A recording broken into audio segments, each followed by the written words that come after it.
Welcome to another edition of Reaching Out. I'm Gregory Floyd, President Local 237. With us once again is our very special guest, the Governor of New York State, Governor Kathy Hochul. She is the first female governor of New York State and also the 57th governor in New York State history. Governor, welcome to Reaching Out. Thank you, Greg. It's great to be back on the show again. I always enjoy our conversations. Thank you. It's always a pleasure to talk to you. I believe you've been on our show at least 7 times. 7 times. Quite a few times. So, Quite a few times. so I think you're our most featured guest. Thank you. Thank you. So we're going to begin. You've been very vocal about the need for public safety and gun violence protection. In your hometown of Buffalo, New York, that last year there was a horrific mass shooting, and I know that you did not like seeing the mass shooting in New York State because New York State has always been on the forefront of making sure that these tragedies don't happen by having strict gun laws. Tell us some of the most important initiatives that will help to make New Yorkers feel safe. Greg, I appreciate that question. Public safety is my most important, highest priority. And every single day, we're trying to find different ways to deal with the crime spike in areas where it's going up and areas where we can drive it down. But also, so you have the everyday violence, which continues, but also this mass shooting, as you mentioned, 1 year ago, literally 1 year ago this week, we honored the lives of those we lost when I was back in Buffalo, actually on Mother's Day. So it was a real sad day for the families left behind from those 10 people who simply were going to a grocery store on a Saturday afternoon and were targeted because of their color by a bigot, a white supremacist who was radicalized online. So I just made those ceremonies. Reverend Al Sharpton was there. He came up. Kamala Harris came up. President Biden came up over a period of days. So the whole world was focused on what happened in Buffalo. I came back to Albany and sat down with our leaders and said, we have to make changes. We may think we have the toughest gun laws, except this was an individual who was wearing an armored vest that was legal. The security guard could have stopped him if he wasn't wearing that vest, so we then banned those vests. We also said, why is an 18-year-old able to buy a military-style assault weapon? What on earth? So we said you have to be at least 21. Now, I personally would ban them, but given that we can't under federal law, we said raise it to 18. We enhanced our background checks. We did more on dealing with ghost guns, those guns you can order online and make a gun in your house, and it can be a lethal weapon. We also worked on red flag laws. Let me explain what that is because it's made an extraordinary difference. This is for people that have been determined to be capable of committing violence to themselves or to others. And if you have a suspicion, you're a teacher, someone in law enforcement, you have a right to get a judge to say, we have to see whether this person has access to guns. We have identified 9,500 times in the last year alone where people had guns removed because they could have used them for harm. So think about all the cases we've now prevented. So I will close by just simply saying in my budget, we just wrapped up, we have over $800 million to help support the violence disruptor programs, the former gang members who come back and use their knowledge of the streets to keep people from making the wrong decisions, trying to prevent crimes, after school programs, jobs for people, giving people an alternative, but also helping our district attorneys, giving them significant money, changing the bail laws, which was important. So judges now have the discretion to look at the whole case, what happened, what the history was a gun involved, was it related to domestic violence, and make the decision that'll protect the community. So we did a lot on this. We're not done yet, but we're heading in the right direction. Now, you mentioned violence interrupters. Can you tell us a little more about that program? And secondly, can you tell us about the new law or the changes to the law that allows judges to look at the total case? And right. I'm in part C. Give us before the law was changed and the difference after. Well, let's talk. You talk about the bail laws. Yes. A number of years ago, there was a decision made to add a lot more crimes to the category of not being bail eligible. Some were very serious offenses, and the judge's hands were tied. They weren't able to look at, is there a history? Was a gun involved? Is it at a schoolyard? A lot of circumstances where anybody would say, that went a little too far. We Mhm. need to make sure that judges now can look at the whole picture and see whether or not they did harm to a person, harm to property, looking at more factors than they were before. And we got that change, and that literally just went into effect. So we've not had a chance to see those changes. I will say the reason those changes are made in the first place was that we want to make sure that our criminal justice system is also fair. That two people accused of the same offense, someone steals something from a store, if one person has money, their parents can bail them out and they can go back home, they be back to their jobs, back to school, and their lives go on until they have their court appearance. If someone doesn't have money, they can be sitting in Rikers for a very long time waiting for their day in court. We changed that so those low level offenses are treated differently now, and that's a good outcome.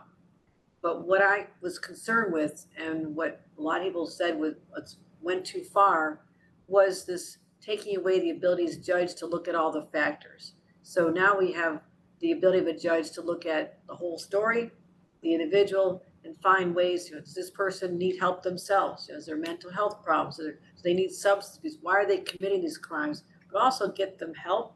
At the same time, protect the community. That if they really are going to do harm, they should not be walking the streets, committing more crimes during the time before they have their day in court. So that was behind the bail laws. The violence disruptor programs have been around a long time, but they didn't have enough money. When I first became governor, they had about $6 million statewide to fund them. I tripled that. I have put a lot more money toward these groups that work in communities. They work in partnership with law enforcement, and many of them are part of groups of people who had been justice involved. They may have done time in jail. They know the temptations. They know why people make the wrong decisions, particularly earlier in life, young males. And they're helping them. They're being mentors to them and helping them see a different path. That's one way when they're working well that we can stop people from starting a life of crime, letting them know that they can have a healthier, better life if they get into a job training program or simply stay in school and have an adult who actually looks out for them and cares for them. That's behind that. Some are affiliated with churches, which I think is really important. Churches are often the place that people turn to. And I go to a lot of churches. Many times it's the moms and grandmas sitting there, but they are influencers on the children in their care as well, and they can help let them be connected to these groups. So we're trying to sort of an all of the above approach. There's not one way to solve the crime problem or to make people feel safe. Even our subways. I was on the subway yesterday. We have added more police officers than ever before. So you have announcements saying that there's a police officer on this train, or there's a police officer on the platform. And we now have cameras in the subway trains. So people know that they're being watched. If they're going to do some harm to someone, they will be seen. And lastly, for people who have mental health problems, we put $1 billion in our budget to help people because some of these people are on the streets, they're on the subways. Sometimes they have an episode, and we had that experience most recently, and very bad, dire consequences have occurred, and we want to prevent that by investing more in mental health, getting people off the streets into supportive housing, into programs that can help them lead a healthy life. So it's really the whole picture of looking at individuals, their communities, temptations that exist on the streets, the access to guns, giving them better opportunities and a more optimistic outlook in life. And that's how we're going to be continuing to focus on all the ways we can reduce crime in our state. Now you mentioned cameras on in the subway cars. Does New York City transit system now feature a camera in every subway car? No, we started the process. It takes about Okay. 18 months to finish it. This was part of what I announced with Mayor Adams in October when we wanted to focus on how to make the subways safer because crime had been going up. We have reduced that number. It has gone down. I'm glad to see it. I want to see it go down even more. But by and large, they are much safer than they had been. And the cameras are installed in many, but not all of them yet. Oh, that's a very good idea to have subway camera. I mean, a camera installed in every subway car. It will That, be. Yes. yeah, that's very good. That's a very good idea. Um, Tell us more about the accessing mental health services provided supports for supportive services in schools as well as the criminal justice system. Greg, you make an excellent point. I think before the pandemic, we wouldn't have talked so much about this. Schools may have a counselor, maybe they have their guidance counselor. They focus on what happens when the children leave school. Now we have such a problem after the pandemic. So many kids fell between the cracks during that time when they had to get remote learning. They didn't always have a parent there making sure that they were paying attention. They didn't always even have access to a computer or a cell phone where they can connect to the teacher. So they lost a lot of learning, but they also lost something important. They lost a connection to normalcy. Their lives were so disrupted. They're surrounded, especially in the city, by family members, grandparents who lost their lives to COVID. The sirens were constantly going. There was such a heightened stress, and it really took a toll on our children.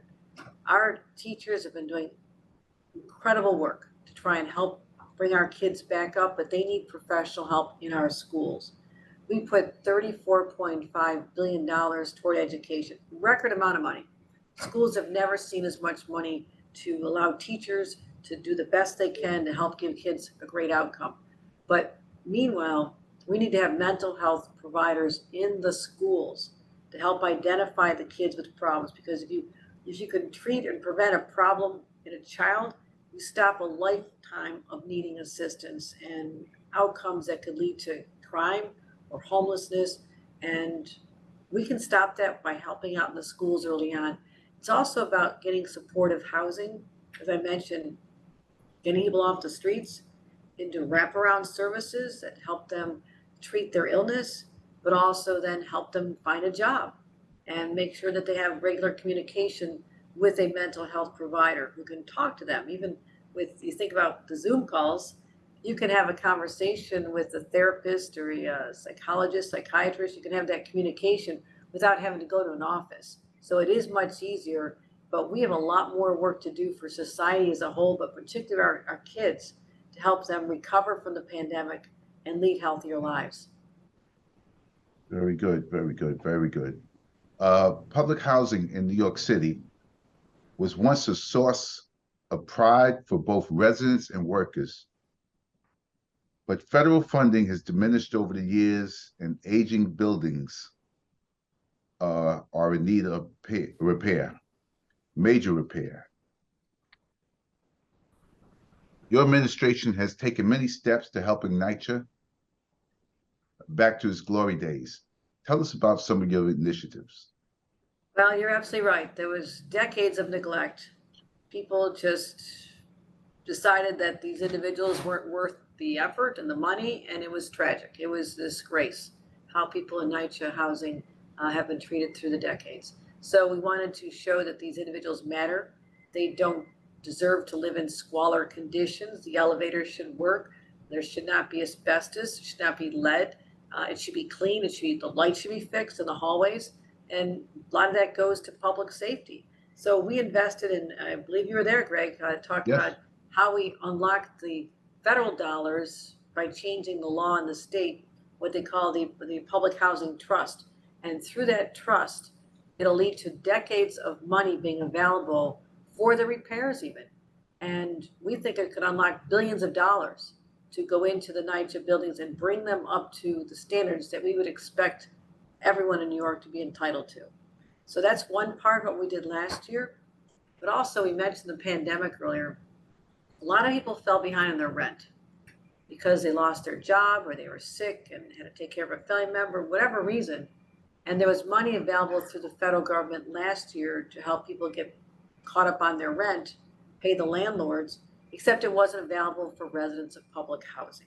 So people are getting anxious, bills are piling up, the anxiety is off the charts. So we put $400 million in our budget just passed to help people who are behind in their rent in public housing. So that's going to go a long way, as well as for people, $130 million in capital investments, another $135 million, again, to make the repairs that need to be made, and then programs to help people maintain repairs and others areas where houses can decline, not just in NYCHA housing, but other housing that people are homeowners. It's a huge source of pride, but it's very expensive to fix your house.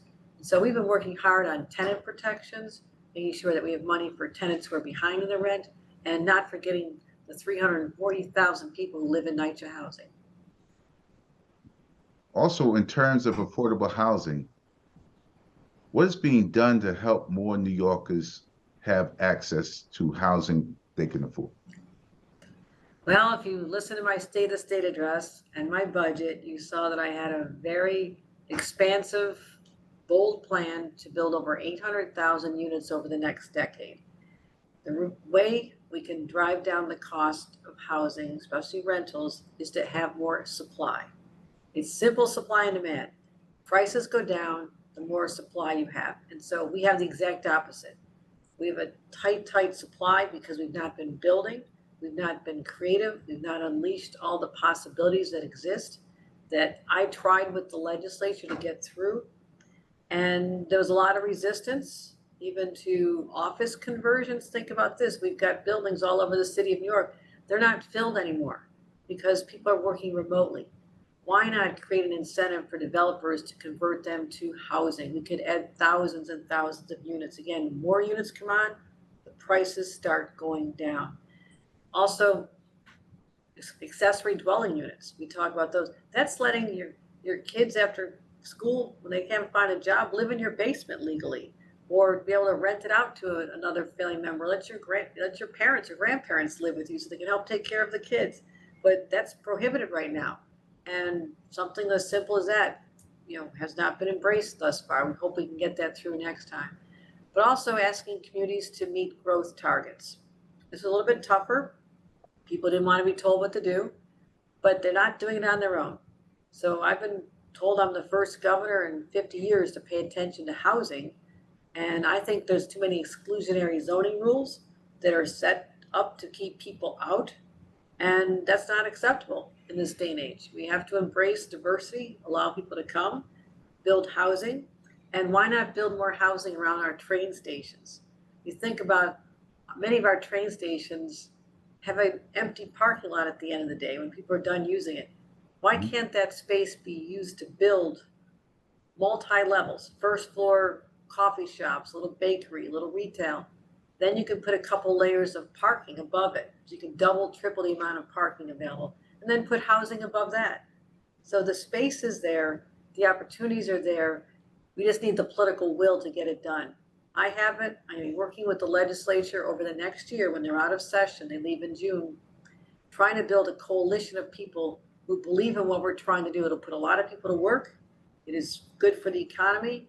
It'll help us catch up with places like New Jersey and Connecticut that have far outpaced us in building, which again is why we're losing the race. People are leaving our state because they can't afford housing, and the reason is we didn't build it. So I want to just keep fighting, powering through this.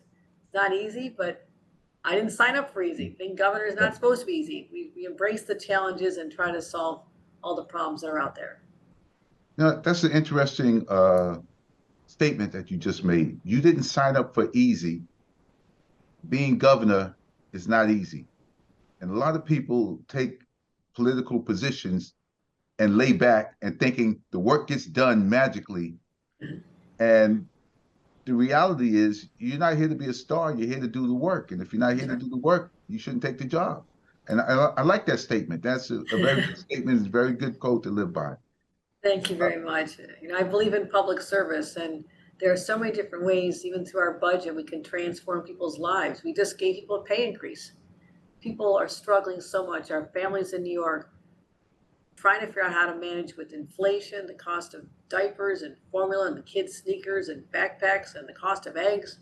It is too much for people on top of the high cost of their rent for their housing unit or their mortgage if they are fortunate to have a house. So we decided that we increase the minimum wage and for the first time in state history, index it to inflation. So when prices go up, people's salaries go up or income goes up. So that's really going to set us apart and continuing our legacy of being a progressive state that takes care of our people. Very good. The MTA ridership is down, and and so is its revenue. What are your plans to improve both? Well, yesterday I took the 405 train down to the MTA meeting. Had a great experience checking out the subway firsthand. And what I was able to do when I got to the meeting was talk about how we invested in the future of the MTA. I said, failure is not an option. We can't say there's just not enough money, let's shut it down, because otherwise we're basically saying, let's shut down New York City and ultimately New York State. So yes, ridership is down. That really hurt our revenues dramatically. But what I did was said, let's put together a 4-year plan. Let's not kick the can down the road anymore. Let's take this seriously and problem solving. Money from the state, money from the city, money from a payroll mobility tax, which the largest employers would be paying in the city, as well as even looking at possible revenues from casinos that will come eventually to downstate. So we put together a whole package that'll help sustain the MTA in the future. And ultimately with congestion pricing, we'll be able to have the money to make more investments, to expand the lines and to add in more handicap accessible elevators and do all the things we need to do to keep this lifeblood of our region, get that blood pumping through it. It's been a hard hit for the MTA. It really has. No one anticipated that 3 years ago we'd find ourselves in this situation. But people are starting to come back. They are feeling safer. The train was packed when I was on it yesterday, and people are feeling better again, knowing that there's police officers around. They're starting to take the subway again. But it does feel like New York is back. The streets are crowded. The buses are running. We also are looking at an experiment, a pilot program to see what would happen if we have free buses. Would that get more people off the streets and help people who are struggling, make it a little bit easier on them? So we have 5 different lines, one in each of the boroughs. We're going to be testing a pilot program on free buses. So we're doing a lot with transportation. That's very good. And you mentioned the free buses. How would someone access this? I know it's a pilot program, but tell us how that works. We're still developing that right now, trying to identify the 5 lines, but they're very excited about it at the MTA. And again, the MTA is just head over heels happy that they don't have to worry hour by hour do they have enough money to keep the lights on and the trains running. So we're focused on a lot of ideas, but getting more people taking the buses and keeping the bus lanes clear. We're going to be doing a lot more enforcement in the bus lanes so they can go faster. Sometimes you're sitting on a bus, they see the people on the street walking faster than the bus is going. So we have to unlock the logjam in our city streets and the gridlock, because otherwise, delivery services can't get through, and our economy really slows down because we need to be able to move people and move products, and that's what New York is all about. Now, have you made this announcement about the pilot program for the free buses, or is this the first time you're making? Well, I like to make news with you, Greg. It was in our budget. Oh, thank you. That's what I want to know. I was waiting for an exclusive, and you gave it to us. So I will be sure I'll be sure when they're still looking at we announced it in our budget, but there has not been a lot of attention on it. So you're the one spotlighting it. Oh, right. And also, we have not identified the 5 lines yet. So I understand it's in the infancy stages, but you made the announcement here. It's going to happen. You're going to identify the lines, and there's going to be a pilot program of free bus transportation. And that's to promote it. We'll have you on one of the first buses, Greg. So we can say I would love to participate. Love to participate. Come on that bus and ride the bus. That'd be great. Free transportation. Thank you. And unfortunately, this is all the time we have for this segment of Reaching Out. Governor, you're welcome to come back anytime you want to come back. Unscheduled, scheduled, you just say if you want something, if you have something that you want to make an announcement about, and you don't want a lot of political questions and a lot of angst, you can always come back on Reaching Out. All right. That's an offer I'll take you up on, Greg. Delighted to have you. And thank you for all the work you're doing, not just with the show, but representing the men and women of New York. So thank you. Thank you. And that's all the time we have for this segment of Reaching Out. Our special guest was Governor Kathy Hochul, New York State Governor. Thank you.